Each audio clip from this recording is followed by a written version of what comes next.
पण देवाचा पराक्रमी सशस्त्र पुत्र कदाचित दूर नसेल आणि भीम पुढच्या क्षणी वर आल्यावर राक्षस जिवंत राहणार नाही. तेवढ्यात भीम घटनास्थळी प्रकट झाला. त्याच्या हातात दगा होती.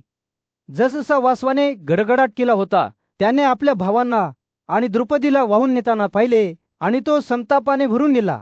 तो जटासुराला म्हणाला, तू आमच्या शस्त्रांच्या छाननीमुळे मी तुला दुष्ट म्हणून शोधून काढले होते, पण मला तुझी भीती नव्हती म्हणून मी त्यावेळी तुझा वध केला नव्हता. भीमाने आपल्या भावांना लढण्यास मनाई केली आणि म्हटले, तुम्ही साक्षीदार आहात.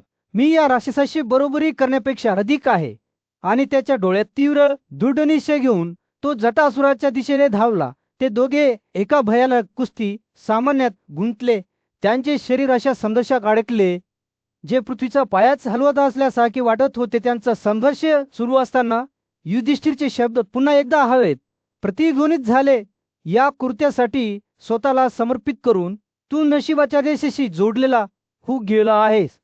आणि खरे तर जटासूर भीमाशी बरोबरी करू शकत नव्हता. तो अडखला आणि पडला. पांडवांच्या पराक्रमी सामर्थ्याने त्याचा दुष्ट रेतो हालून पाडला.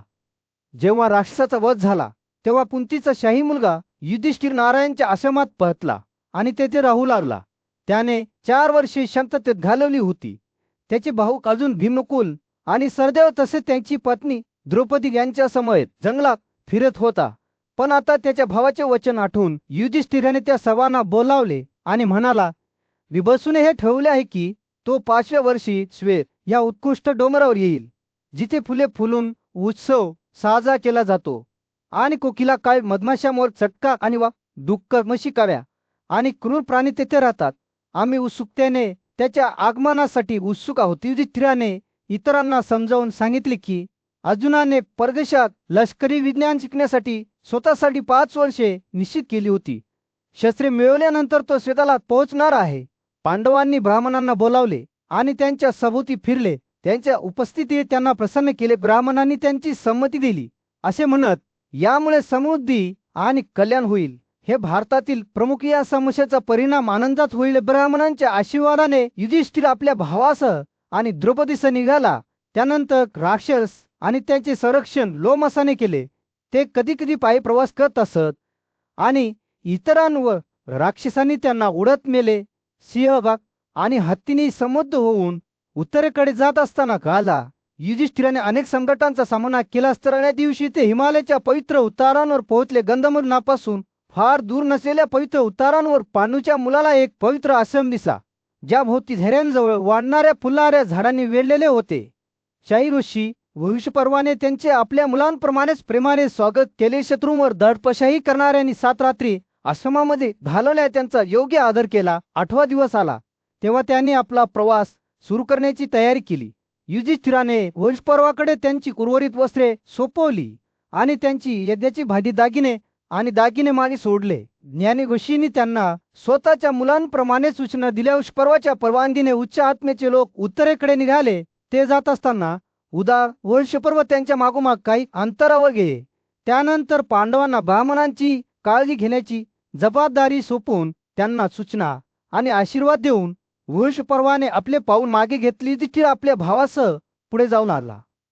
युधिष्ठिर आणि त्याचे भाऊ कृष्ण, भीम आणि जुळे नकुल आणि सहदेव पवित्र डोंगरावर शहाण्याशी अरस्तीसेना यांच्याकडे जात असताना त्यांना जिज्ञासा आणि सावधगिरीचे मिश्रण दिसले. पांडूंच्या पुत्रांकडे पाहताना वशींचे डोळे सखोल समजुतीने चमकले. त्याचे चेहरे त्यांच्या प्रवासाच्या भाराने उरलेले होते. नमस्कार थोर लोको, अरस्तीसेना. त्याचा आवाज मंद आणि शांतकर्त म्हणाला, मी तुझी वाट पाहत होतो. कृपया माझ्याबरोबर बसा. ते त्याच्या भोवती स्थायिक होत असताना त्यांचे ज्ञानी पुजारी धौम्य आले आणि वशींना श्रद्धांजली वाहिली.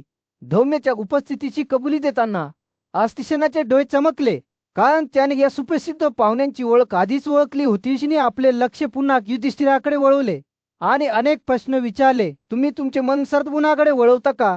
तुम्ही तुमच्या वडीलधाऱ्यांचा आणि वेदांमध्ये शिकलेल्यांचा आदर करता का? तुम्ही पापी मार्ग सोडून दिले आहेत का?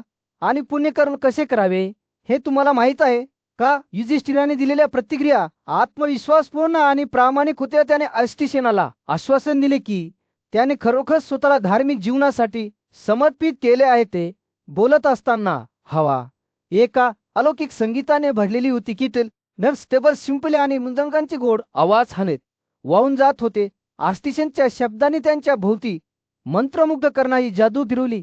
तुम्ही येथे राहत असताना तुम्हाला ही धून ऐकू येईल, परंतु या ठिकाणाच्या पलीकडे जाण्याचा मोह होऊ देऊ नका. हे देवांचे क्षेत्र आहे, जिथे मनुष्य चालण्याचे धाडस करत नाही. तोशींच्या इशाऱ्यांमध्ये सावधगिरीचे संकेत होते, कारण त्यांना माहीत होते की जे खूप दूर जातील त्यांना राक्षसांचा क्रोध आणि त्यांच्या क्रूर बाणांना सामोरे लावे लागेल. तरीही ते बोलत असताना शहाणपणाच्या शोधा त्यांच्याकडे आलेल्या या तरुण योद्ध्यांबद्दल त्यांच्या डोळ्यात तीव्र प्रेम होते. इथे थोडा वेळ थांबा, आर्टिसेना म्हणाली, आणि या पवित्र भूमीच्या फळाचा आनंद घ्या. मुनींच्या अन्नात सहभागी व्हा आणि संगीत आणि गाण्याच्या पंधांवर तुमचा उत्साह उंचावून द्या. तुम्हाला तुमच्या स्वप्नाच्या पलीकडे आश्चर्यकारक गोष्टी सापडतील. प्रेमती पुरुष, गंधर्व आणि अप्सरा, नागा आणि सुपर्ण हे सर्व पर्व साजरे करण्यासाठी केथे जमले आहेत. युधिष्ठिर आणि त्याचे भाऊ लक्षपूर्वक ऐकत असताना अष्टिसेनाच्या शब्दाने आश्चर्य आणि मोहकता यांचे एक स्पष्ट चित्र रेखाटले. त्यांना माहीत होते की ते त्यांच्या नश्वर समृद्धीच्या पलीकडे एका क्षेत्रात प्रवेश करत आहेत. एक अशी जागा जिथे वास्तविकतेचे जाळे जादू आणि गुढतेने विले गेले होते. आणि म्हणून ऋषींच्या मार्गदर्शनाखाली युधिष्ठिर आणि त्याचे भाऊ या पवित्र भूमीवर स्थायिक झाले. तेथील चमत्कारांमध्ये स्वतःला विसर्जित करण्यासाठी तयार झाले. हिमालयातील भव्य पर्वतांवर सूर्य मावळत होता. चात भूप्रदेशावर एक उदार नारी प्रकाश टाकत होता. आपल्या पूर्वजांच्या शौर्याच्या कथा ऐकण्यासाठी उत्सुक असलेल्या जन्नेल्याने त्याचे पंजोबा पांडव गंधमदन डोंगरावर कसे राहत होते याची कथा सांगण्यास वैशंपायनाला विचारले. भीमसेन आणि अर्जुनाच्या नेतृत्वाखाली पांडवांना डोंगरावर राहणाऱ्या अष्टिसेना या ज्ञानीऋषीकडून कसा सल्ला मिळाला होता हे सांगून वैशंपायनाने सुरुवात केली.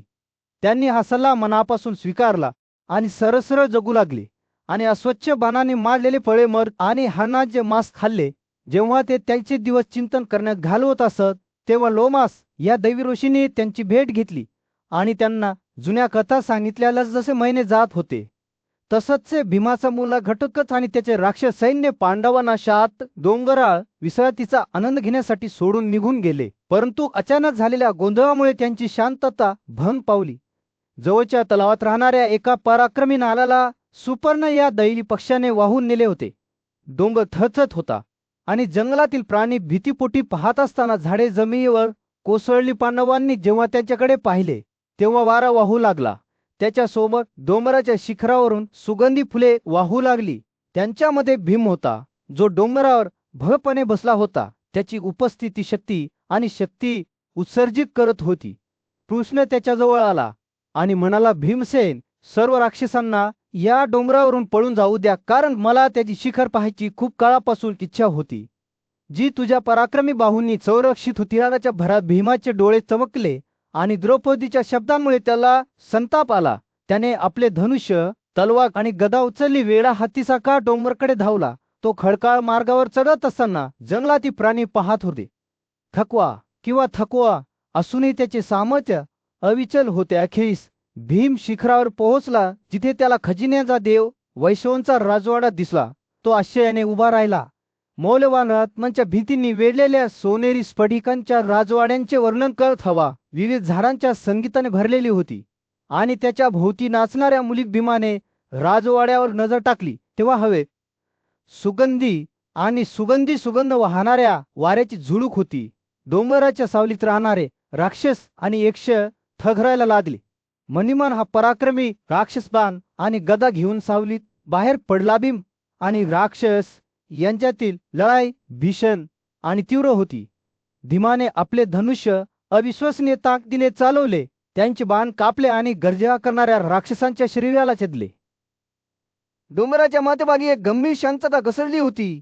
गुहामधून दूरवरच्या गर्जनाचा आणि गडगडाटांचा आवाज येत होता, पण कुंतीचा शूरपुत्र भीम कुठेच सापडला नाही. माद्रीचे जुळे पुत्र कृष्ण, धौम्या आणि सर्व ब्राह्मणासह अजातशत्रूसह त्याचे साथीदार प्रत्येक क्षणाशी चिंताग्रस्त होत गेले. जसा सूर्य मावळू लागला, त्यांनी द्रौपदीला अष्टिसेनाच्या देखरेखीखाली सोपवले आणि स्वतःला युद्धासाठी सज्ज केले. सशस्त्र आणि सज्ज असलेले पराक्रमी रथी पर्वताच्या शिखरावर चढले. त्यांची अंतःकरणे अपेक्षेने धडधडत होती. शिखरावर पोहोचल्यावर त्यांना संपूर्ण विध्वंसाचे दृश्य दिसले. भीम बेशुद्ध पडला होता. त्याने लढलेल्या राक्षसांनी त्याचे शरीर चिरडले होते. पांडवांनी आपल्या भावाच्या बाजूला धाव घेत असताना त्यांना पडलेले राक्षस विखुरलेले दिसले. त्यांची गदा आणि तलवारी जमिनीवर विखुरलेल्या दिसल्या. रक्त आणि घामाच्या सुगंधाने हवा भारावून दिली होती. युधिष्ठिर नेहमी सतर्क राहून भीमाकडे गेला आणि त्याला हळुवारपणे जागे केले. भीम तो चिंतेने म्हणाला, तू काय केलेस? तू गंभीर पाप केलेस. जो तपस्वी जीवन जगतो आहे तो विनाकारण केले ही कर्त तुझ्यापेक्षा वेगळी आहे. आपण आपल्या कृतींच्या परिणामांचा विचार केला पाहिजे. भीमाचे डोळे उघडले आणि तो उठून बसला. क्षितिजावर नजर फिरवत होता. त्याला राक्षसांचे शरीर दिसले. त्याची स्वतःची गदा अजूनही त्याच्या हातात होती आणि त्याच्या भावांच्या चेहऱ्यावर चिंता कोरलेली होती. भीमच्या क्रोधातून पळून गेलेले जिवंत राक्षस धावून कुळेयाच्या निवासस्थानी पोहोचले. त्यांनी खजिन्यांच्या स्वामीस त्यांची कथा सांगितली, ज्यात एका नश्वराने एकट्याने त्यांच्या नातेवाईकांची कत्तल कशी केली याचे वर्णन केले. जेव्हा त्याने आपल्या रथीला बोलावले आणि युद्धासाठी तयारी केली तेव्हा कुबेराचा चेहरा रागाने काळा झाला. जेव्हा यक्ष आणि गंधर्व पर्वत शिखरावर पोहोचले तेव्हा त्यांना एक दृश्य दिसले ज्याने त्यांना आश्चर्य वाटले. भीम उंच उभा होता. त्याची गदा अजूनही हातात होती, तर युधिष्ठिर आणि त्याच्या भावाने त्याला रेडा घातला होता. पांडवांकडे पाहताना कुबेराचे डोळे रुंद झाले. त्यांचे शौर्य आणि सामर्थ्य सर्वांना दिसत होते. खजिन्यांचा स्वामी भीमाकडे आला. त्याच्या चेहऱ्यावरील भावनांचे मिश्रण तो म्हणाला, हे मुला, हे सर्वोत्तम करू. तो म्हणाला, मला हे काही हरकत नाही, कारण तू हे कृष्णाच्या सेवेत केलेस. तुझ्या शक्ती मला एका भयंकर शापापासून मुक्त केले आहे, जो अगस्त्याने रागाने माझ्यावर टाकला होता. युधिष्ठिराला उत्सुकता लागली आणि त्याने कुबेराला त्याच्या शापामागील कारण समजावून सांगण्यास सांगितले. खजिन्यांच्या स्वामीने कुशस्थलीची कथा सांगण्यास सुरुवात केली. जिथे क्षितिजावर सूर्य उगवत असताना धौम्य राष्ट्रसेनस पांडवांच्या छावणीत पोहोचला. दोन रामक राष्ट्रसेन आणि धौम्य यांच्या चरणी झुकले आणि नंतर उपस्थित असलेल्या इतर सर्व ब्राह्मणांना आदरांजली वाहण्यासाठी हातमिळवणी केली. धौम्याने युधिष्ठिरचा उजवा हात घेतला आणि बोलू लागला. त्याचे डोळे पूर्णेकडे स्थिर झाले. हे पराक्रमी सम्राट, तू म्हणाला, पर्वतांचा हा राजा मंदार पृथ्वीवर पसरलेला आहे, समुद्रापर्यंत व्यापलेला आहे. इंद्र आणि वैश्रवण जंगले आणि पर्वताने आशीर्वादित असलेल्या या पवित्र भूमीचे नेतृत्व करतात. धौम्य बोलत असताना त्याच्या शब्दांनी युधिष्ठिरच्या मनात एक स्पष्ट चित्र रेखाटले. कर्तव्यामध्ये पाळण्यात असलेले दोनदा जन्मलेल्या ऋषी सिद्धसाध्या आणि खगोली यांनी याच बिंदूपासून उगवत्या सूर्याला कशी आदरांजली वाहिली याचे त्यांनी वर्णन केल्या. प्रदेशाच्या पलीकडे धौम्य पुढे म्हणाला, मृत आत्म्यांचा राजा यम याचे निवासस्थान संन्यामान आहे. या पवित्र भूमीला आस्त म्हणतात आणि हे एक असे ठिकाण आहे जिथे मुख्य समुद्री सर्वोच्च आहे. तो सूर्याबद्दल बोलला, जो नेहमी त्याच्या स्वभावाशी प्रामाणिक राहतो आणि वरून सर्व प्राण्यांचा संरक्षक जो मंदारामध्ये राहतो. त्यानंतर धौम्याने महामेरू या पर्वताचे वर्णन केले, जो उत्तरेकडील प्रदेश दीपसमासारखा चमकला होता. येथेच ब्रह्माचा दरबार होता, जिथे प्रजापतीने सर्व गतिशील आणि अचूक प्राण्यांची निर्मिती केली होती. दक्ष ब्रह्माचे 7 मनामध्ये जन्मलेले पुत्र त्याच्या शुभ आणि निरोगी मर्यादेत राहत होते. धौम्य जेव्हा त्यांच्या डोक्यावर वशिष्ठ असलेल्या दिव्य अश्मधर बोलत होता तेव्हा युधिष्ठिरचे डोळे आश्चर्याने रुंद झाले. त्याला मेरूची तेजस्वी शिखर दिसली, जिथे ब्रह्मा आत्मज्ञान प्राप्त केलेल्या आनंदी खगोली यांच्या बाजूला बसला होता. धौम्याच्या शब्दांनी सर्व प्राण्यांचे मूळ आणि प्रमुख स्वामी नारायण यांचे चित्र रेखाटले, ज्यांचे राज्य देव आणि दानवांच्या आवाट्या बाहेर होते. हा प्रदेश त्याच्या मूळ वैभवासह तेजस्वी होता. सूर्य किंवा अग्नीसारखा चमकला होता. धौम्याचे वर्णन ऐकताना युधिष्ठिराला प्रचंड भीती वाटली. श्री नारायणच्या राज्यामधून बोलत राहिले, जिथे प्रकाश त्याच्या दिव्य प्रकाशाच्या तुलनेत चमकू शकत नव्हते. येथे सद्गुण आणि धार्मिक प्रथांनी प्रेरित झालेल्या यतींनी सार्वभौम आत्मा प्राप्त केला. देवांचा स्वयंनिर्माण आणि शाश्वत देवसूर्य हरिचंद्र दररोज मेरूभोवती कसे फिरतात, सृष्टीवर त्यांच्या गभीरत हालचालीने कसा प्रभाव पाडतात हे धौम्याने समजावून सांगितल्यावर युधिष्ठिर लक्षपूर्वक ऐकत होता. सूर्याने सर्व प्राण्यांमधून ऊर्जा काढून घेतली, फक्त ती परत मिळवण्यासाठी. अर्जुनाच्या साथीदारासाठी तो दिवस इतर दिवसांसारखाच गेला होता. त्यांचे मन त्याच्याबद्दलच्या विचारांमध्ये वेगळं होते, परंतु त्यांना हे फारसे माहीत नव्हते. अचानक आलेल्या आगमनामुळे सर्व काही बदलणार होते. विजेसारखे चमकणाऱ्या घोड्यांशी जोडला गेलेला महेंद्रचा रथ त्या ठिकाणी कोसळला. त्याची उपस्थिती जवळजवळ आंधळी झाली. मतलीये चालवलेल्या रथाने अग्नीच्या जिभेप्रमाणे किंवा धगधगत्या उल्काप्रमाणे आकाश उजळले आणि अर्जुनाचा मोठा भाऊ किरीती त्या माळ्यांनी आणि नव्याने तयार केलेल्या अलंकारांनी चमकून बसला होता. जेव्हा रथ डोंगरावर विश्रांतीसाठी आला तेव्हा स्वतः धनंजय अर्जुन त्याचे सौंदर्य एका तेजस्वी सूर्यासारखे झगमगत खाली उतरला. शेवटी कृष्णाला भेटण्यापूर्वी तो धवने अजातशत्रू आणि वृकोदराच्या चरणी झुकून डोंगराजवळ आला. पुनर्मिलन आनंददायी होते. सर्व पक्षांना एकमेकांना पाहून आनंद झाला. कीर्ती मग अर्जुनासमोर नम्र वेशात उभी राहिली आणि त्याला भेटल्यावर ते खूप आनंदित झाले. कीर्ती आपल्या भावाची स्तुती करू लागली, त्याच्या सद्गुणांचे आणि कर्तृत्वाचे कौतुक करू लागली. जेव्हा ते एकत्र उभे होते तेव्हा पार्थांचे डोळे मातालीच्या रथावर पडले, ज्याने त्या सर्वांना एकत्र आणले होते. ते आदराने त्याच्या भोवती फिरले आणि त्याच्या चालकाला जणू तो स्वतः देव आहे अशी श्रद्धांजली वाहू लागले. त्यानंतर उदार भावाने मातालीची पूजा केली आणि त्याच्या उपस्थितीबद्दल कृतज्ञता व्यक्त केली. कीर्तीने देवांच्या आरोग्याबद्दल विचारले आणि मातालीने त्यांना शहाणपणाचे शब्द सांगून उत्तर दिले. जाण्यापूर्वी मातालीने पार्थांना मुलांना शिकवण्याची सूचना दिली आणि नंतर त्याच्या अतुलनीय रथात स्वर्गात परत चढला. जेव्हा माताली नजरेतून गायब झाला तेव्हा अर्जुन आपल्या साथीदारांकडे वळला आणि स्वर्गातील त्याच्या साहसाबद्दल सांगू लागला. त्याने चक्रवायू आणि शिव यांच्याकडून युद्धाची कला कशी शिकली आणि त्याच्या चांगल्या वागणुकीमुळे आणि समर्पणामुळे सर्व देव त्याच्यावर कसे प्रसन्न झाले याबद्दल त्याने सांगितले. कीर्तीच्या कथांमध्ये बंधू मंत्रमुग्ध होऊन बसले. त्यांचे डोळे आश्चर्याने चमकले. जशी रात्र पडू लागली अर्जुन आपल्या पुतण्यांसमवेत माद्रीच्या मुलांसमवेत विश्रांतीसाठी बसला. जरी ते त्यांच्या प्रवासामुळे थकलेले होते तरी त्यांचा प्रिय भाऊ त्यांच्याकडे पुन्हा एकदा परत आला आहे हे जाणून त्यांची अंतःकरणे आनंदाने भरून गेली. जसजशी रात्र पुढे सरकत गेली अर्जुन आणि त्याच्या भावांनी न्यायी राजा युधिष्ठिराला आदरांजली वाहिली. आकाशातील संगीताचे आवाज आणि रथाच्या चाकांचा गडगडाट हवेत प्रतिध्वनित होत असताना हवा एका अलौकिक ऊर्जेने भरलेली होती.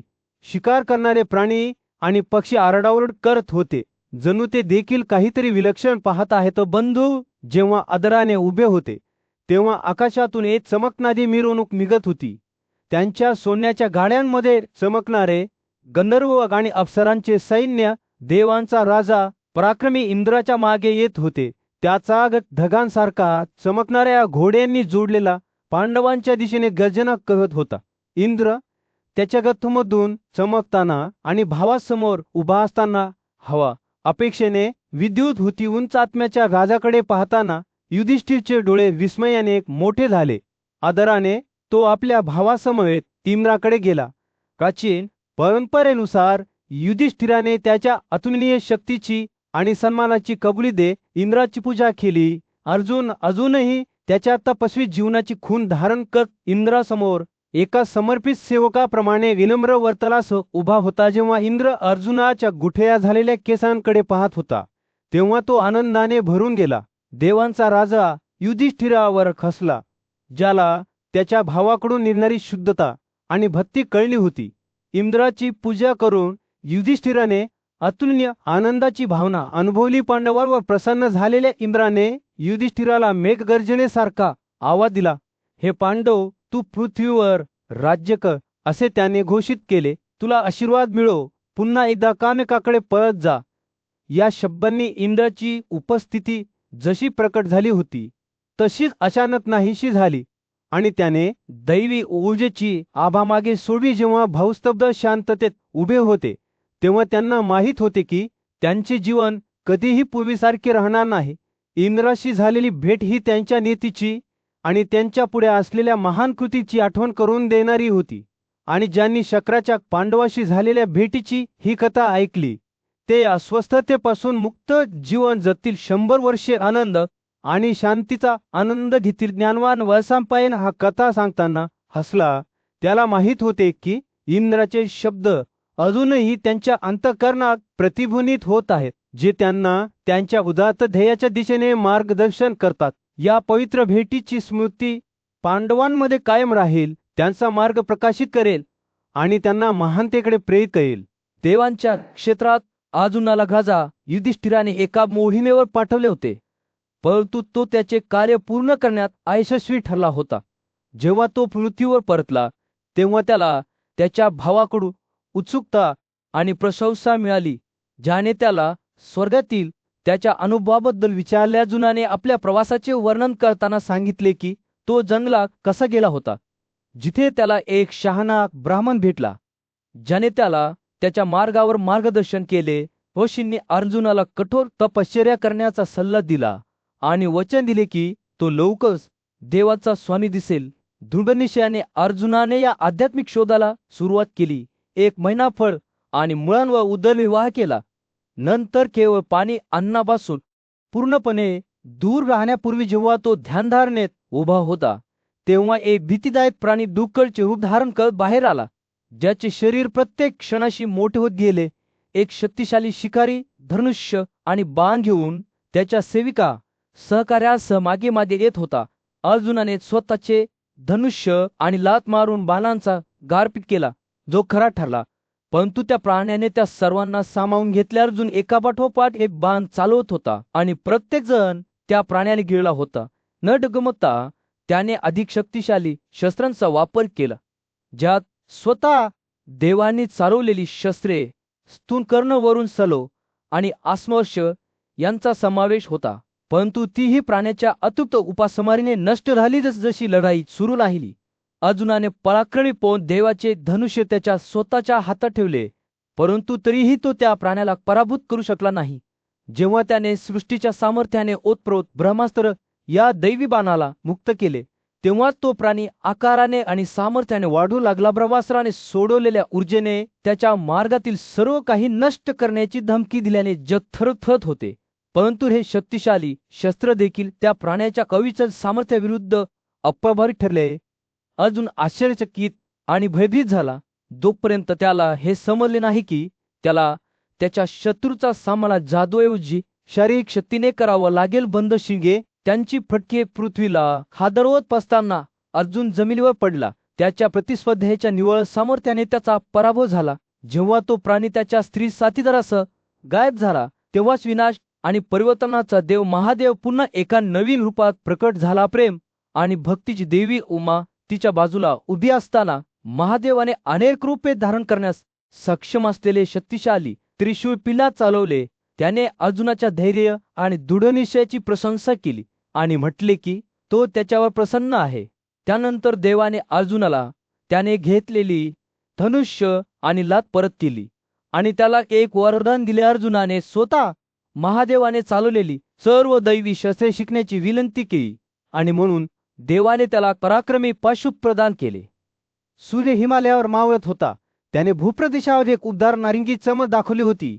अर्जुन हा महान योद्धा डोंगराच्या पायथ्याशी उभा होता आणि तिथे त्याच्या रात्री घडलेल्या घटनांवर चिंतन करत होता. त्याने त्याचे सकाळचे विधी करत असताना त्याला एक ब्राह्मण दिसला, जो उंची आणि तेजाने सूर्यासारखा दिसत होता. दोघांनी कथांची देवाणघेवाण केली आणि ब्राह्मणाने अर्जुनाला सांगितले की त्याला महान देव शिवाने निवडले होते, ज्याला त्रिमुका असेही म्हणतात. तेव्हा ब्राह्मण त्याच्या परमात्म्याशी झालेल्या भेटीबद्दल बोलत होता. तेव्हा अर्जुनाचे डोळे आश्चर्याने रुंदावले.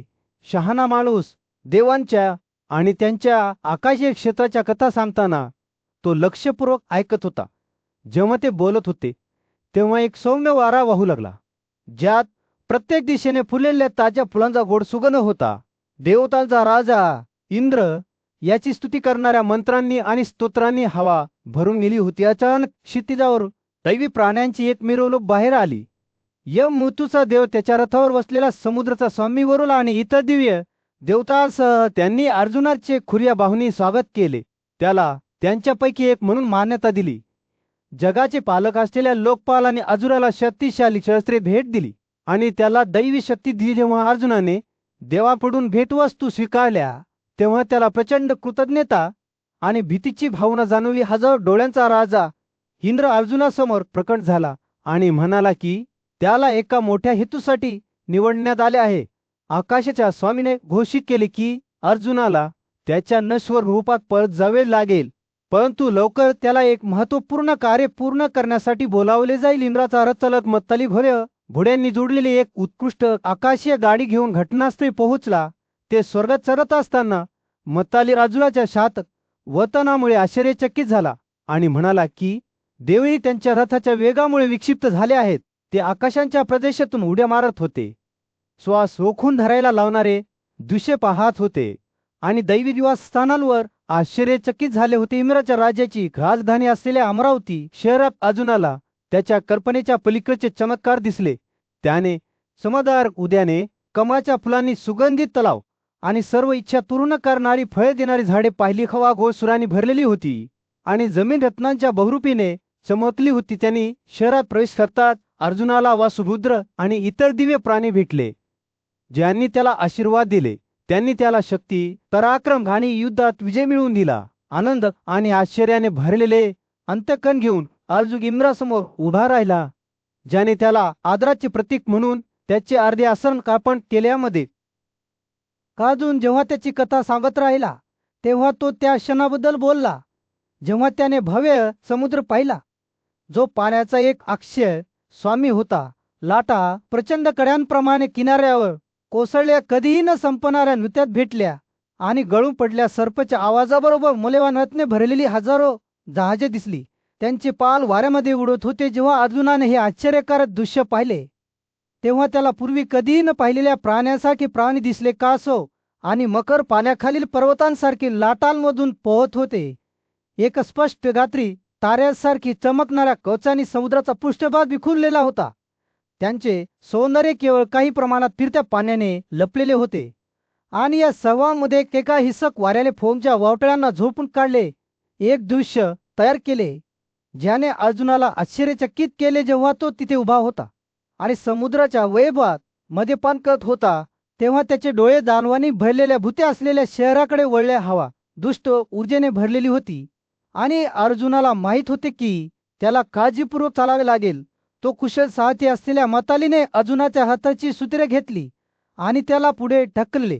राक्षसी शहराच्या दरवालांना एका शक्तीने झोडपून काढले, ज्याने तेथील रहिवाशांच्या मनक्यांना थरथर पाठवले. अर्जुन हा आकाशाचा स्वामी आहे असे समजून दानवांना भीती वाटली. त्यांनी त्यांचे धनुष्य, बाण, तलवारी आणि भाला पकडले आणि तथाकथित आक्रमणकर्त्यापासून त्यांचा बालेकिल्ला वाचवण्याची तयारी केली. परंतु जेव्हा ते युद्धाची तयारी करत होते तेव्हा मतालीच्या रथाने आपला अथक वेग कायम ठेवला, ज्यामुळे दानवांना त्यांचे दरवाजे बंद करावे लागले आणि स्वतःला आत अडकवावे लागले. या आव्हानाला न जुमानता अर्जुनाने आपला देवदत्त शंख उचलला आणि एक मोठी गर्जना केली, ज्यामुळे आकाश हादरले. त्या आवाजाच्या प्रतिध्वनीने संपूर्ण भूमी हादरली, ज्यामुळे सर्व शूर योद्धेही घाबरले. जेव्हा दानव त्यांच्या दरवाजात थरथरत होते तेव्हा दितीची संतती दिवत कोच त्यांची शस्त्रे परिधान करून आणि त्यांची प्राणघातक शस्त्रे धरून सावलीतून बाहेर आले. मातीच्या कुशल हातांनी मार्गदर्शित केलेला अर्जुनाचा रथ राक्षसाच्या शहरावर आदळल्याने हवा तणावपूर्ण झाली होती. दानवांनी त्यांच्या संगीत वाद्यांमधून असंबद्ध आवाजांचा एक कोलाहल निर्माण केला, परंतु अर्जुनाच्या शंखांच्या गर्जनामुळे ते देखील बुडाले. युद्ध पेटत असताना शेकडो आणि हजारो मासे दस्तीने पळून गेले, तर राक्षसांनी अर्जुनावर बाणाची फवारणी केली. संघर्ष तीव्र होता, दोन्ही बाजूंनी बरोबरी साधली नाही, पण लढाई चरमोत्कर्षावर पोहोचताच देवर्षी, दानवर्षी, ब्रह्मर्षी आणि सिद्ध घटनास्थळी पोहोचले आणि त्यांचा आवाज उंचावला. युद्ध तीव्र झाले. जग अर्जुन शस्त्रास्त्रे आणि शस्त्रास्त्रे असलेल्या राक्षसांच्या दुर्जय कवचांशी झुंज देत होता. तो युद्धात चढत असताना त्याच्या रथाला अचानक या पराक्रमी योद्ध्यांनी वेढा घातला. त्यांचे रथ चालक मोठ्याने ओरडत होते, कारण त्यांनी बाणांचा गाळपीट केला होता, ज्यामुळे त्याच्यावर मात करण्याचा धोका होता. अर्जुनाच्या शत्रूंनी सर्व बाजूंनी बंद केलेल्या लोखंडी आणि बाणांच्या झणावती आवाजाने हवा भरून गेली होती. त्यांना त्यांच्या मारहाणीचा भास जाणवू लागला, परंतु त्यांनी हार मानण्यास नकार दिला. आतल्या तीव्र निर्धाराने त्याने आपले गांडीव धनुष्य ओढले आणि वेगवान आणि प्राणघातक बाणांचा प्रवाह सोडण्यास सुरुवात केली, ज्याने त्याच्या प्रत्येक प्रतिस्पर्ध्याला 10 अचूक फटक्यांनी चिरले. अर्जुनाच्या कविचल खाल्ल्यामुळे कवचांना मागे ढकलण्यात आले. त्यांची आंग तुटली कारण ते अर्थदर्पणाखाली मागे घसरले, पण ते मागे हटले तेव्हाही झुंडीतून राक्षसांच्याही नवीन लाटा बाहेर पडल्या, ज्या लाटा आणि बाणांनी सुसज्ज होत्या, ज्या त्यांनी अर्जुनावर जवळजवळ कुरू वाढणाऱ्या उग्रतेने फेकल्या मातलेले अर्जुनाच्या रथाला जोडलेल्या युद्धग्रस्त घोड्यांनी चमत्कारिक वेगाने पुढे झेप घेतली. त्यांनी शत्रूला त्यांच्या खुरांखाली चिरडले, निवळत कवचांना उड्या मारत पाठवले. लोखंडी संघर्षाचा आवाज आणि खुरांच्या धडकेने हवा भरून गेली, कारण अर्जुनाच्या रथाने लोणीतून गरम चाकूप्रमाणे त्याच्या शत्रूंच्या राना तापलेले जसजसे पुढे सरकत होते, तसंच असे वाटत होते की अर्जुनाने आणलेल्या इच्छाशक्तीमुळे वास्तविकतेचे जाळे विदीर्ण होत आहे. त्याचे बाण खरे आणि वेगवान उडत होते. ज्याने राक्षसांनी त्याच्यावर हल्ला करण्याचा प्रयत्न केला तेव्हा शेकडो राक्षसांचा नाश केला. निवत कवचांनी त्यांच्या सर्व सामर्थ्याने लढा दिला, परंतु अर्जुनाचे पराक्रम अतुलनीय होते. जरी त्याने आपल्या शत्रूंना गव्हाच्या कोयत्याप्रमाणे चिरडले तरी अर्जुनाच्या मनात युद्धाच्या नुकसानीचा भार जाणवू लागला. परंतु सक्राचा साथी मताली त्याच्या पाठीशी उभा राहिला आणि चमत्कारिक सीमारेषेवर सहजतेने घोड्यांना मार्गदर्शन करत होता. एकत्र ते जवळजवळ अजय दिसत होते. जशी लढाई पुढे सरकत गेली तसंच हे स्पष्ट झाले की अर्जुन केवळ जिंकण्यासाठी लढत नव्हता, तो स्वतःला त्याच्या स्वतःच्या दंतकथेसाठी पात्र सिद्ध करण्यासाठी लढत होता. आणि या सर्वोच्च चाचणीच्या क्षणी त्याला त्याच्या आत शक्ती आणि दृढनिश्चयाचा एक साठा सापडला, ज्याला कोणतीही मर्यादा नाही असे वाटत होते. प्रत्येक क्षणात त्याचे बाण जलद आणि प्राणघातक उडत गेले. निवत कवचांना शेकवणे चिरडून टाकले. जेव्हा त्यांनी त्याला जवळ आणण्याचा प्रयत्न केला, शेवटी तो दिवस केवळ अर्जुनाच्या शस्त्रास्त्रांच्या कौशल्याने जिंकला नाही, ती त्याची अविचल इच्छाशक्ती होती. सर्व काही हरवल्यासारखे वाटत असतानाही त्याने हार मानण्यास नकार दिला. अर्जुन जेव्हा असुरांच्या पराक्रमी सैन्यासमोर उभा होता तेव्हा त्याच्या कोचावर सूर्य मावळत होता. हवा अनावाने विजेची होती आणि जमिनीला भिडणाऱ्या पोलादाचा आवाज संपूर्ण भूप्रदेशात प्रतिध्वनित होत होता. अचानक वरून मोठ्या खडकांचा गारांचा गळ कोसळला. प्रत्येकाचा आकार झाडाच्या खोडाच्या आकाराचा होता. या धक्क्याने अर्जुनाच्या पायाखालची पृथ्वी हादरली आणि त्याने या हल्ल्याचा सामना करण्यासाठी त्याचा गांधीव धनुष्य उचलले. वेगवान अचूकतेसह अर्जुनाने विजांच्या कडकडाटाप्रमाणे उडणाऱ्या बाणाचा एक ढीग उडवला, जो खऱ्या स्थितीत आदळला आणि दगडांना धुळी पाडला. पण खडका अवशेष नष्ट होत असताना एक नवीन धोका उद्भवला. आकाशातून खाली कोसळणारा पाण्याचा प्रवाह. त्याचे प्रवाह अक्षरशी स्पर्धा करण्याइतके शक्तिशाली होते. जलप्रलय इतका तीव्र होता की त्याने सर्व काही अस्पष्ट केले, ज्यामुळे अर्जुन दिशाहीन आणि गोंधळून गेला. जेव्हा तो आपले ताट परत मिळवण्यासाठी धडपडत होता तेव्हा गथी मातली घाबरून ओरडली, पार्थ, तू कुठे आहेस? तो घोड्यांच्या लढावाला चिकटून असताना त्याचा आवाज भीतीने भरलेला होता. अर्जुनाने त्याला आश्वस्त करण्याचा प्रयत्न केला, पण त्याला भीतीची भावना देखील जाणवली. भूतात तिचे मास्टर्स असलेले दानव हे वास्तविकतेच्या रचनेतच हात घालताना दिसत होते. मत्रीच्या शब्दांनी अर्जुनाच्या मणक्याला थरथरत पाठवले. मी देव आणि राक्षस यांच्यातील लढाया पाहिल्या आहेत, जिथे विश्वाचे भवितव्य अधांतरी राहिले आहे, आणि मी समोर वृत्र आणि इतर पराक्रमी शत्रूंचा नाश पाहिला आहे. परंतु मी यापूर्वी कधीही असा गोंधळ आणि गोंधळ पाहिला नाही. गथाच्या शब्दामध्ये पूर्वकल्पनेची भावना होती. महान पित्याने सर्व प्राण्यांचा नाश करण्याचे आदेश दिले आहेत. ही लढाई इतर कोणत्याही हेतूसाठी असू शकत नाही. अर्जुनाने मातीच्या भीतीच्या विरोधात स्वतःला खंबीर केले आणि रथचालकाला शांत करण्यासाठी स्वतःच्या आंतरिक शक्तीचा वापर केला. त्याने त्यांना झाकून ठेवलेले भ्रम दूर करण्याची आणि दानवांची काळी जादू नष्ट करण्याची शपथ घेतली. तीव्र निर्धाराने अर्जुनाने स्वतःचा एक भ्रम निर्माण केला. शस्त्रांची एक सेना जी कायमची पसरलेली दिसत होती, आधी सर्वात शक्तिशाली शत्रू नाही चकित करण्यास सक्षम होती. पण दानव अव्ययत होते आणि त्यांचे भ्रम बदलत राहिले आणि जिवंत सापासारखे ओढत राहिले, जे स्वतःच विखुरलेले दिसत होते. अंधार आणि प्रकाश वर्चस्वासाठी झुंज देत होता.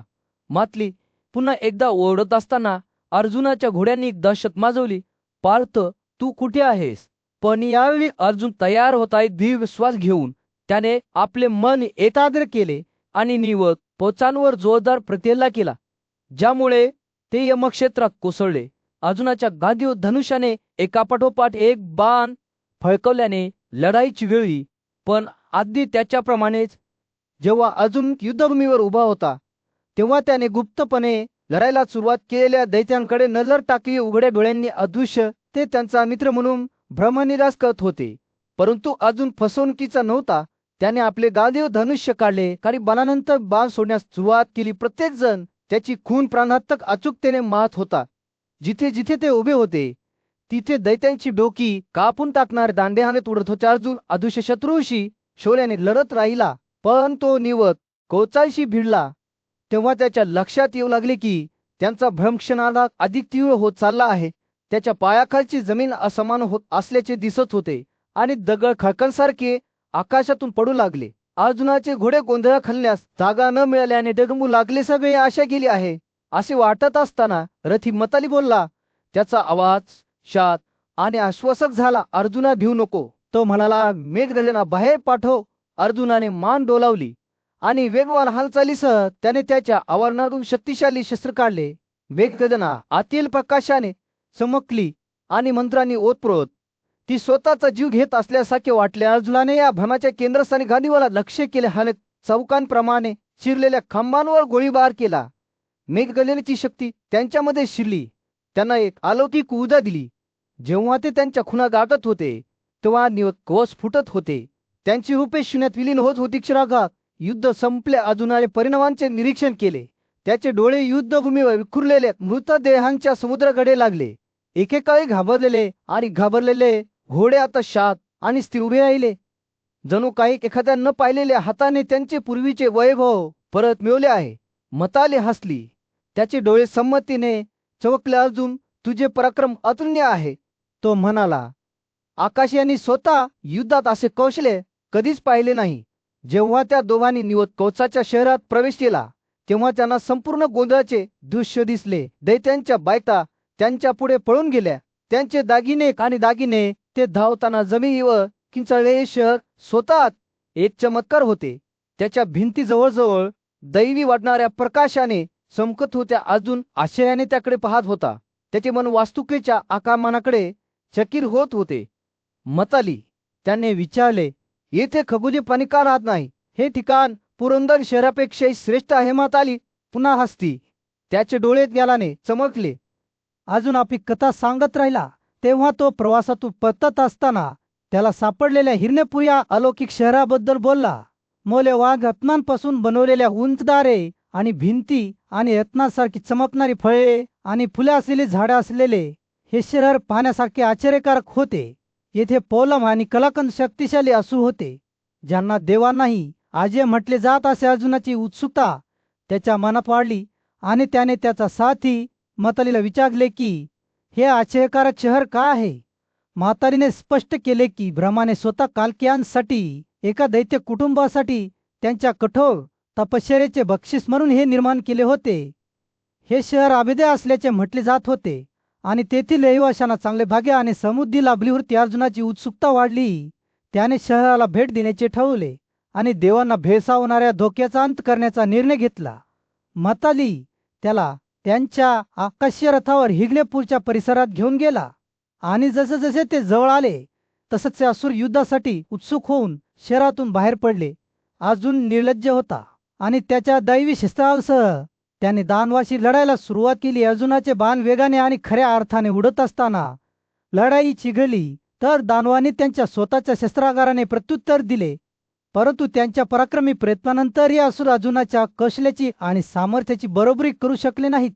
हिरण्यपूर शहर स्वतः आकाशात उडायला लागले कारण तेथील रहिवासी भीतीपोटी पळून गेले. अर्जुनाने शहराचा पाठलाग केला. त्याचा रथ आकाशात धावून पळून जाणाऱ्या दानवांचा पाठलाग करत होता. पण जेव्हा तो विजयी होईल असे वाटले तेव्हा त्याला एक भयंकर भीती वाटली. त्याला जाणवले की दानव हे सामान्य शत्रू नव्हते आणि त्यांना स्वतः ब्रह्माने अजिंक्यपद दिले होते. अशात अजून देवताचा देव रुद्र याच्याकडे मदतीसाठी वळला. त्याने सर्व शत्रूंचा नाश करणाऱ्या पराक्रमी रुद्राला हाक मारली आणि जोरदार गर्जनेने त्याने आपले सर्वात शक्तिशाली शस्त्र रौद्र सोडले. रौद्र बाहेर फेकी जात असताना वास्तवाचे कपड थरथर कापत होते आणि दानवांवर विनाशाचा गोंधळ उडवत होते. जेव्हा रौद्र युद्धभूमीतून बाहेर पडला तेव्हा त्याच्या मार्गातून अनेक प्राणी बाहेर पडले. प्रत्येकजण मृतासुरांच्या मांस आणि रक्तातून जन्माला आला. विश्वाचे रूपांतर रौद्राच्या सामर्थ्याने झाले असे वाटले, कारण प्रत्येक आकार आणि रूपातील प्राणी त्याच्या नाशातून बाहेर पडले आणि शेवटी अर्जुनच विजय झाला. त्याचे नाव इतिहासात आखरडर धैर्य आणि अतुलनीय प्रकामाचे नायक म्हणून कायमचे कोरले गेले. एका भव्य सभेमध्ये अर्जुन उभा होता. त्याचे शब्द आत्मविश्वासाने तपकत होते.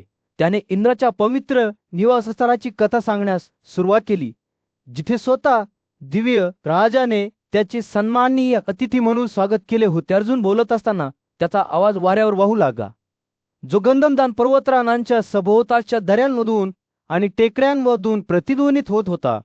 स्वर्गाचा स्वामी तो म्हणाला, मला मुलगा मानत होता आणि दयाळूपणे पूर्ण अंतकरणाने त्याने मला अशी आकाशीय शस्त्रे दिली, जी अतिशूर योद्ध्यांनाही भीतीने थरथरू देईल. इंद्राने सांगितलेले शब्द आठवताना अर्जुनाचे डोळे चमकले, ज्याने त्याला सांगितले होते, हे भरत, सर्व आकाशीय बाहू तुझ्या अधिपत्याखाली आहेत. पृथ्वीवरील कोणताही नश्वर युद्धात तुझी बरोबरी करू शकत नाही. राजाचा आवाज उन्हाळ्याच्या दिवशी सौम्य वाऱ्यासारखा होता, परंतु त्याचे शब्द तीव्र निर्धाराने भरलेले होते. जेव्हा अर्जुन बोलत राहिला, तेव्हा त्याने उघड केले की इंद्राने त्याला सोन्याची माळ आणि शक्तिशाली कोच देवदत्त देखील दिले होते, जो पृथ्वीचा पायाच हरवू शकेल अशा आवाजाने गर्जना करत होता. स्वर्गीय राजाने स्वतः अर्जुनाच्या डोक्यावर एक मुकुट ठेवला होता, ज्याने त्याला देवांच्या सामर्थ्याने भरवले होते. पण केवळ इंद्रानेच अर्जुनाचा सन्मान केला नव्हता. अमरांचा स्वामी सक्रानेही त्याला रात्रीच्या आकाशात ताऱ्यांसारखे चमकणारे अलौकिक कपडे आणि दागिने भेट दिले होते. आणि म्हणून गंधर्वांच्या मुलांनी वेढलेला अर्जुन त्याच्या नवीन स्थितीच्या तेजाने आनंदित होऊन इंद्राच्या पवित्र निवासस्थानी राहिला. तापी जसजशी वर्षे जाऊ लागली, तसंच ते चक्र आणि आकाशीय यजमानाला जाणवू लागले की अर्जुनाने त्याच्या स्वतःच्या जगात परतण्याची वेळ आली आहे. हे अर्जुन, तुझ्या सुटकेची वेळ आली आहे, ते म्हणाले. त्यांचे आवाज कोड्या पृथ्वीवर हलक्या पावसाच्या सरीसारखे होते. तुझ्या भावाने तुझा विचार केला आहे की म्हणून 5 वर्षे इंद्राच्या निवासस्थानी राहिल्यानंतर अर्जुनाने त्याच्या नवीन मित्रांना निरोप दिला आणि त्याला माहीत असलेल्या जगात पुन्हा एकदा बाहेर पडला. त्याने दऱ्या आणि टेकड्या म्हणून प्रवास केला. शेवटी तो गंधमदान पर्वतरांगेच्या शिखरावर शत्रूंनी वेढलेल्या आपल्या भावांना भेटला. अर्जुन जवळ येताच युधिष्ठिरचे डोळे आनंदाने आणि आश्चर्याने चमकले. नशिबाने, तो म्हणाला, तुम्हाला ही दिव्य शस्त्रे मिळाली आहेत. नशिबाने तुम्हाला स्वतः इंद्राने सन्मानित केले आहे. राजाचे शब्द एखाद्या नदीसारखे होते, जी गुळगुळीत दगडांवर सहजपणे वाहते आणि श्रोत्यांना त्याच्या सौम्य प्रवाहावर घेऊन जात होती. युधिष्ठिराने अर्जुनाने शक्तिशाली निवत कोचांना ज्या बाहुनी मारले होते, तेच पाहण्याची विनंती केली. तेव्हा त्याचे डोळे चमकले आणि म्हणून अर्जुनाने वचन दिले. रात्र जंगलात जात असताना युधिष्ठिर हा न्यायी आणि नीतिमान राजा त्याच्या झोपेतून उठला. त्याच्याबरोबर त्याचे भाऊही सामील झाले, ज्यांनी कर्तव्य आणि सद्गुणाप्रती त्याचे समर्पण सामायिक केले. एकत्रितपणे ते आपले दैनंदिन विधी अत्यंत भक्तिभावाने पार पाडत पुढील दिवसासाठी स्वतःला शुद्ध करण्याचा प्रयत्न करत होते. जेव्हा सकाळचा सूर्य झाडांवरून उगवला, तेव्हा युधिष्ठिर अर्जुन, त्याचा भाऊ आणि त्यांची आई कुंती यांच्याजवळ गेला. हे कोणते, तो म्हणाला, आदराने भरलेला त्याचा आवाज, मला ती आकाशीय शस्त्रे दाखवा, जी तू दानवांना पराभूत करण्यासाठी वापरत होतास. अर्जुन, त्याचे डोळे एका योद्ध्याच्या अभिमानाने चमकत होते. त्याने उत्तरात मान डोलावली. युधिष्ठिर पाहत होता की अर्जुन जमिनीवर बसला आहे. त्याचा रथ खंबासारखा डोंगर आणि त्याच्या एकसंसाठी बांबूची सुंदर झाडे असलेले एक भव्य वाहन त्याच्या मागे चमकणारे दिसत होते. त्याने सूर्यासारखे चमकणारे आकाशीय कवच धारण केले आणि देवानी त्याला दिलेल्या शंखासह त्याचे धनुष्य गांधीव धारण केले. एक दीर्घ श्वास घेत अर्जुनाने आकाशीय शस्त्रे प्रदर्शित करायला सुरुवात केली. ती प्रत्येक शस्त्रे शेवटच्या शस्त्रापेक्षा अधिक अद्भुत होती. अर्जुनाचा रथ हलत असताना पृथ्वी त्यांच्या पायांखाली थरथरत होती. त्याची चाके मेघगर्जनेसारखी धडधडत होती. नद्या आणि महासागर थरथरत होते, तर खडतुटत होते आणि हवा स्थिर होत होती. सूर्य ढगांच्या पडद्यामागे लपला होता आणि अग्नी जळत नव्हता. वेद देखील ज्ञानाचे ते पवित्र ग्रंथ शांततेत लुप्त होताना दिसत होते. अर्जुनाचे प्रदर्शन त्याच्या चमत्कर्षावर पोहोचताच पृथ्वीच्या खोल भागातून प्राणी वर आले. त्यांचे थरथरत्या शरीर श्रद्धेने डोलत होते. त्यांनी पांडवांना वेढले, त्यांचे हात प्रार्थनेने एकत्र बांधले आणि दैवी शस्त्रांनी भादलेले असताना दयेची याचना केली. या गोंधळाने आकर्षित झालेले ब्रह्मर्षी, सिद्ध महर्षी आणि फिरणारे सर्व प्राणी त्या ठिकाणी दिसले. स्वर्गवासी 100 राक्षस, गंधर्व, पंखांच्या जमातीसह आणि आकाशात तरंगणाऱ्या इतर प्राण्यासह देवर्षी त्यांच्या नेतृत्वाखाली जंगलात एकत्र आले. महापुरुष लोकपाल आणि स्वतः महादेव त्यांच्या सेवकासह आले. जेव्हा ते एकत्र जमले तेव्हा वायू या पवनदेवाने पांडवांवर अलौकिक फुलांचा वर्षाव केला, ज्यामुळे हवेत गोड सुगंध धरला. गंधर्वांनी पवित्र गाथांचा जप करायला सुरुवात केली, तर अप्सरांचे यजमान जल्लोषात नाचू लागले. या दृश्याच्या दरम्यान नारदाने दिव्य संदेशवाहक आला आणि अर्जुनाला सौम्य शब्दांनी संबोधित केले. हे पार्थ, हे दिव्य शस्त्र विनाकारण सोडू नका. जेव्हा दुसरा पर्याय नसेल तेव्हाच त्यांचा वापर केला पाहिजे, कारण त्यांचा गैरवापर जरावर मोठी आपत्ती आणू शकतो. त्यांना सुरक्षित ठेवा.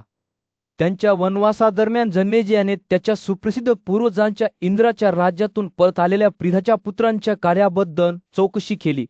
वैशंपायनने सांगितले की अर्जुन महानायक आता धनंजय आणि वीरजुया मुलांसह त्यांचे दिवस एका भव्य डोंगरावर वसलेल्या कुलेराच्या आनंद उद्यानात घालवले. निसर्गाच्या अतुलनीय सौंदर्याचे दर्शन घेत या मंत्रमुग्ध करणाऱ्या मैदानातून ते फिरत असताना युद्धासाठी सदैव सजग आणि आग्रही असलेली तिरिटी हातात धनुष्य घेऊन मुक्तपणे फिरत होती.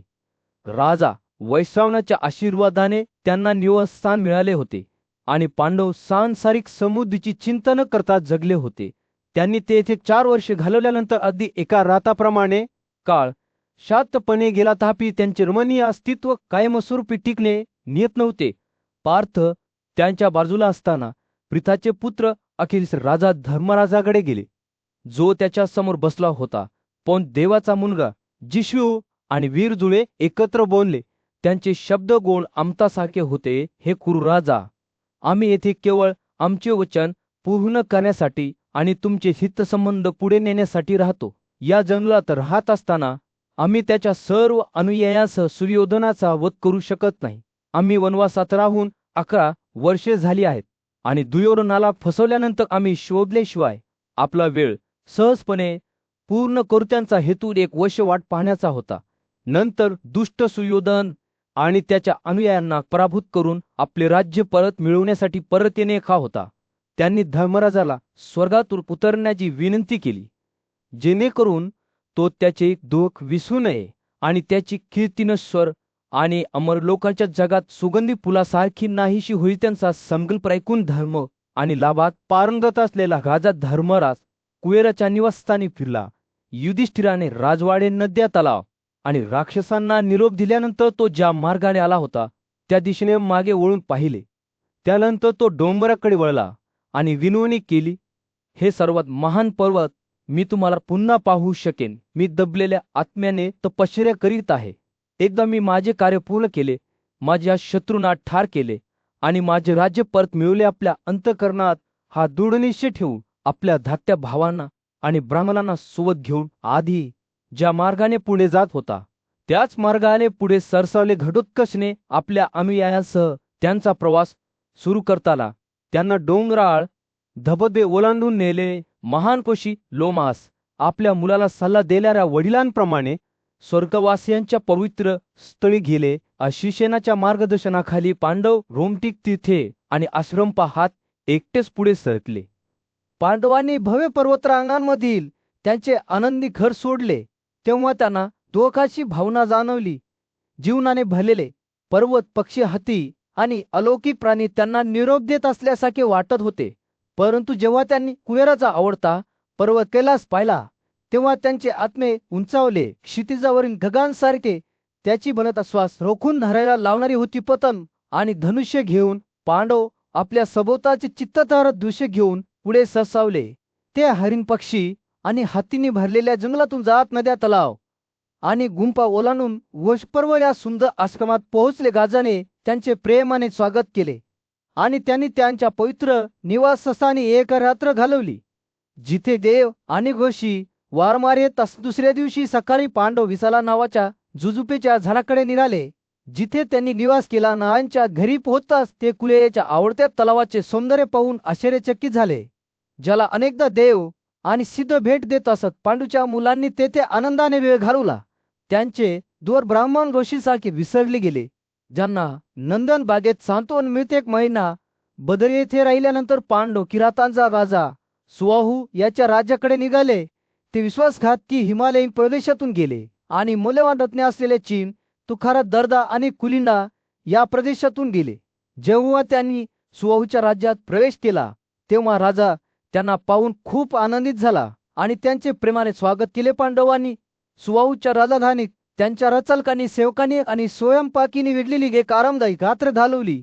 दुसऱ्या दिवशी ते घटोत्कच आणि त्याच्या अनुयायांना निरोप देतात आणि यमुना नदीजवळ राहणाऱ्या डोंगराजाकडे जातात. धबधबे, राखाडी आणि नारिंगी कंदाचे उतार आणि बर्फाने झाकलेल्या शिखरांनी भरलेल्या या भव्य पर्वत रांगांमध्ये पांडवांना चित्रासारखे जंगल आढळले, जिथे जंगली डुक्कर, खरीन आणि पक्षी राहतात. ते विचलित आणि दुःखाने भरलेले अंतःकरण असलेल्या भीमाला एका विशाल सापावर अडखळावे लागले. त्याची भूक आणि क्रूरता जवळजवळ असले होती, परंतु नीतिमत्तेचे मूर्त स्वरूप असलेल्या युधिष्ठिराने भीमाला वाचवले आणि त्याला सापाच्या प्राणघातक तावडीतून मुक्त केले. या जंगलात 1 वर्ष गेले आणि आता कुशल धनुर्धर असलेल्या पांडवांनी ते आनंदाने वाळवंटाच्या सीमेवर बांधून सोडले. जेव्हा ते सरस्वती नदीच्या काठावर पोहोचले तेव्हा त्यांनी एका आश्रयस्थानात प्रवेश केला, जिथे ऋषी आणि तपस्वी राहत होते. त्यांच्या दात नसलेल्या अवस्थेमुळे भुईमुगावर उदरनिर्वाह करत होते. जंगल जीवनाने भरलेले होते. पवित्र अंजीर, रुद्राक्ष आणि रोही तरत यासारख्या झाडांनी. एका भव्य संभाषणाच्या दरम्यान तृप्त न होऊ शकणाऱ्या कुतूहलाने राजा जन्मेजयने वैशंपायनाकडे वळून विचारले, 10,000 हत्तींचे सामर्थ्य असलेला पराक्रमी योद्धा भीम हा साप पाहून घाबरला आणि घाबरला कसा? तुम्ही त्याचे वर्णन हताश आणि भीतीने घाबरलेला असे केले आहे. तो देखील ज्याने कुळेराच्या कमळाच्या तलावावर लढा दिला होता आणि यक्ष आणि राक्षसांवर विजय मिळवला होता. मला ही कथा तुमच्याकडून ऐकावीच लागेल. ज्ञान संपत्ती असलेला ऋषी वैशंपायन या कथेचे वर्णन करू लागला. जेव्हा भीमराजा वैशपर्वच्या आश्रमात फिरत होता तेव्हा तो एका सुंदर जंगलात अडखळला, जिथे देव आणि गंधर्व वारंवार येत असत. पक्ष्यांच्या गोड गाण्यांनी भरली होती. चकोरा चक्क बघ, जिवाजी बघ आणि कोकऱ्या आणि वाऱ्यातून फुलांचा सुगंध वाहू लागला. भव्य पर्वत, त्यांची शिखरे बर्फाने स्पर्शलेली आणि स्फटिक स्पष्ट प्रवाह जे लाजुलीच्या नसासारखे वाहत होते, ते पाहून भीमाचे डोळे रुंद झाले. हातात धनुष्य आणि त्याच्या बाजूला स्किमेटर घेऊन भीम या मंत्रमुग्ध भूमीतून भटकत होता. त्याच्या इंद्रिये त्याच्या शिकारीचा पाठलाग करताना तीव्र होत गेल्या. तो एक गणना करण्यायोग्य शक्ती होता, जो त्याच्या खेळाला बिनधास्त बाणांनी छेदू शकत होता. त्याची ताकद 100 हत्ती इतकी होती आणि त्याने अनेक मोठ्या रानरुक्कांना सहजपणे मारले. जंगल त्याच्या पायाखाली थरथरत होते जेव्हा तो त्यातून जात होता. झाडांची मुळे बाहेर काढत होता आणि केवळ स्पर्शाने ते तोडत होता. भीमाची गर्जना डोंगरांमध्ये प्रतिध्वनित होत होती जेव्हा तो आरडाओरडा करत होता आणि डोंगरांच्या शिखरांवर त्याला चिडत होता, ज्यामुळे पृथ्वी त्याच्या युद्धाच्या आरडाओरड्याने गुंजत होती. त्याने त्याच्या बाहूवर प्रहार केला आणि त्याच्या हातांना विजय मिळवून थप्पड मारली. जंगलातील प्राणी, सिंह आणि हत्ती त्याच्या आवाजाने पळून गेले. तरीही या भलतेमध्ये भीमाची नजर एका प्रचंड आकाराच्या सर्पावर पडली. त्याचे शरीर त्याने वास्तव्य केलेल्या गुहेच्या पलीकडे टेकडीसारखे पसरले होते. त्याचे डोळे त्याच्या तोंडाचे कोपरे चाटत असताना एका अलौकिक तीव्रतेने चमकले. त्याचा हळदीसारखा पिवळा रंग आणि तांब्याच्या गंधाचे खोल तोंड पाहण्यासारखे दृश्य होते. जसा भीम जवळ येत होता तसंच सापाचा राग प्रज्वलित होत गेला आणि त्याने त्याला पकडले. असंख्य शत्रूवर विजय मिळवणारा पराक्रमी योद्धा अचानक सापाच्या वरदानाने भरलेल्या सामर्थ्याने भारावून गेला. त्याचे हात, जे एकेकाळी 10,000 हत्तीच्या एकत्रित सामर्थ्याच्या बरोबरीचे होते, ते आता भीतीपोटी थरथरत होते, कारण तो सापाच्या तावडीतून स्वतःला मुक्त करण्यासाठी धडपडत होता. म्हणजे लक्षपूर्वक ऐकत होता. वैशंपायनाची कथा ऐकून त्याची उत्सुकता वाढली होती. त्याने विचारले असता राजाचे डोळे आश्चर्याने चमकले, मला आणखी सांगा. हिमालयाच्या मध्यभागी पांडूचा पराक्रमी योद्धा भीम हा सापाने बांधलेला आढळला, ज्याचे नाव नवशा होते. त्या सापाला त्याच्या ब्राह्मणांवरील पूर्वीच्या उल्लंघनासाठी हे रूप धारण करण्याचा शाप देण्यात आला होता. भीम जेव्हा स्वतःला मुक्त करण्यासाठी धडपडत होता तेव्हा त्याने सर्पाला त्याची ओळख आणि हे तू विचारलेहुशाने उघड केले की तो एकेकाळी राजा होता, आईचा मुलगा आणि शैगशिनोशाचा वंशज होता. त्याने ब्राह्मणांचा सामना केला होता, आगच त्याचे शाप कमावले होते, ज्यामुळे त्याचे उपांतर सापात झाले होते. विश्वाच्या रहस्याशी परिचित असलेल्या एखाद्याने त्याच्या प्रश्नांची उत्तरे दिली तरच शाप दूर होईल. भीम सापाच्या शब्दांनी चकित झाला आणि त्याच्या लक्षात आले की तो त्याचे अन्न होणार आहे. त्याने त्याचे नशीब स्वीकारले, परंतु त्याचे विचार त्याच्या भावांबद्दलच्या चिंतेने व्यापले गेले, ज्यांना जंगलात हद्दपार करण्यात आले होते. त्याला माहीत होते की त्याच्याशिवाय त्यांचे राज्य त्रासदायक ठरेल आणि अजून जरी मोठे पराक्रम करण्यास सक्षम असता तरी कदाचित त्यांचे संरक्षण करू शकणार नाही. भीमाने स्वतःच्या निधनाबद्दल शोक व्यक्त करत असताना मोठा भाऊ युधिष्ठिराला येता आपत्ती निर्माण होत असल्याचे जाणवले. त्याला अशुभ चिन्हे दिसली. कोल्हे ओरडत आहेत, गिधाने रक्ताच्या उलट्या करत आहेत आणि झाडांवरून एक भयानक वारा वाहत आहे. त्याचा उजवा हात हलला आणि त्याच्या छातीला धडकी भरली. युधिष्ठिराने भीमाला शोधण्यासाठी घाई केली. त्याच्यासोबत त्यांचा पुजारी धौमी होता. ते भीमाच्या पावलांच्या ठशांच्या मागे जंगलात गेले, जिथे त्यांना एका मोठ्या संघर्षाची चिन्हे दिसली. हत्तींच्या करपांची कत्तल झाणे, उन्मळून पडणे आणि ओसाळ भूप्रदेशावरून वाहणारे कोरडे वारे. जेव्हा युधिष्ठिर डोंगराच्या गुहेजवळ पोहोचला तेव्हा त्याला त्याचा भाऊ स्थिर दिसला, जो नहुशाच्या गुंडाळ्यांनी बांधलेला होता. त्याच्या येणाऱ्या भोजनाची जाणीव असलेल्या सर्पाने भीमाला सांगितले की हे केवळ नीतीच्या इच्छेसाठीचे पात्र आहे. भारदस्त अंतःकरणाने भीमाने त्याचे नशीब स्वीकारले आणि युधिष्ठिराने स्वतःला सर्वात वाईट परिस्थितीसाठी तयार केले, हे जाणून की त्याचे राज्य आणि कुटुंब त्यांच्या पराक्रमी योद्धा भावाशिवाय धोक्यात आहे. जीवन आणि मृत्यू यांच्यातील संघर्षासाठी मंच तयार करण्यात आला होता. काल दोन भावांना हिमालयाच्या अक्षम्य वाळवंटात त्यांच्या नशिबाचा सामना करावा लागला. एका घनदाट जंगलाच्या मध्यभागी युधिष्ठिर एका विशाल सापाच्या शरीरावर गुंडाळलेला त्याचा प्रिय भाऊ भीमला अडकळला. सापाची विशालता डोंगराच्या वस्तूप्रमाणे होती आणि त्याचे डोळे एका अलौकिक बुद्धीने चमकताना दिसत होते. युधिष्ठिर सावधपणे सापाच्या जवळ गेला. त्याचा आवाज थरथरत होता आणि त्याने विचारले, हे कुंतीच्या मुला, तू या दुर्दैवी स्थितीत कसा आला आणि सापाच्या रूपात राहणारा हा पराक्रमी प्राणी नहुषा कोण आहे? भीम जरी जखमी झाला असला तरी त्याने उद्धटपणे उत्तर दिले, या सर्पाने मला अन्नासाठी पकडले आहे. माझ्या भावांच्या प्रयत्नाशिवाय मी मुक्त होणार नाही. परिस्थितीचा आढावा घेताना युधिष्ठिरचे डोळे गुंग झाले आणि त्याने सर्पात प्रस्तावित केले, हे दीर्घायुषी, तू माझ्या भावाला तुझ्या तावडीतून मुक्त करशील का? आम्ही तुला आणखी एक अन्न देऊ जे तुझी भूक तृप्त करेल. सर्पाचा प्रतिसाद थरकाप उडवणारा आणि चित्तवेधक असा होता. त्यामुळे त्याची खरी ओळख उघड झाली. नहुषा एक असा राजा जो पूर्वीच्या आयुष्यात जगला होता, जो त्याच्या त्या तपश्चर्या आणि वेदांवरील प्रभुत्वासाठी प्रसिद्ध होता. महान शक्तीचा ऋषी अगस्त्य याने त्याला या रूपात उतरवले होते. सर्पाचा आवाज अभिमानाने टपकला. तो म्हणाला, मी तुझ्या भावाला अन्नासाठी घेतले नाही, तो स्वेच्छे माझ्या तोंडात आला. तू आता निघून जा, अन्यथा तू माझा पुढचा आहार होशील. युधिष्ठिराने सर्पाला विचारले की त्याचा दुर्गंधे वाढत गेला. हे सर्प, मला खरे सांग, तू भीमाला का घेतले? तुला कशाचे समाधान होईल आणि त्याच्या जीवाच्या बदल्यात मी कोणते अन्न देऊ शकेन? या सर्पाची प्रतिक्रिया त्याच्या मागील जीवनाची कथा होती, जिथे तो 3 जगांवर वर्चस्व मिळवल्यानंतर अहंकाराने भस्म झाला होता.